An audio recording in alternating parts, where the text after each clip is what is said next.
According to the encyclopedia calculation of real men, can we go here? 30 ọ̀pọ̀pọ̀ àríwé so tí wọ́n fẹ́ ra adé èèyàn ọba tí wọ́n fẹ́ ra adé tó confirm adé so 1 million bó ṣe wà wọ́n import adé jàbíjàbí adé wà nílẹ̀ adé jàbíjàbí adé ẹ̀dí so tí wọ́n fẹ́ ra ilé 1.5 àríwé yìí wọ́n import ẹni láti Yankee adé àríwé yìí adé àwọn ilé òkè ń ṣe àwọn adé tálákà àbẹ̀wò yẹ ṣé o tó bá fẹ́ gbọ́ tó bá fẹ́ gba contract ẹ̀ sáà pè mí sórí nọ́mbà ẹ̀ 08134276756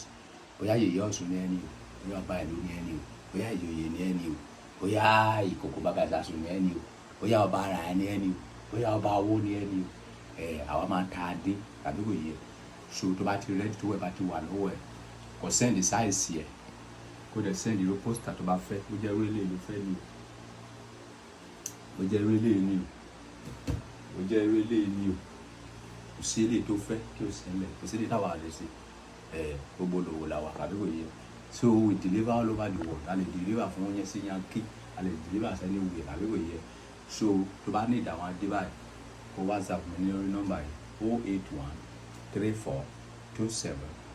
08134276756 according to the parameter 08134276756 only voice message nìkan ni o only voice message má pè tó bá pè mí ò ní gbé o only voice message a supply ẹ ládé tó bá pé 1 billion ló fẹ́ ṣe má bá ẹ ṣe so bó ṣe rí nìyẹn tó bá ti lówó ẹ lọ́wọ́ confirm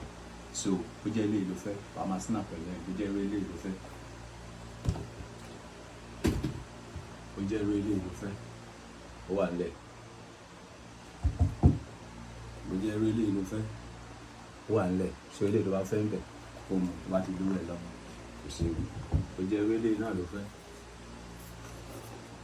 àbí kò yẹ ṣé o ti yé yín bẹ̀rẹ̀ ṣe patronize wa the number again is 08134276756 ẹ wá dàbí ó ti yé yín.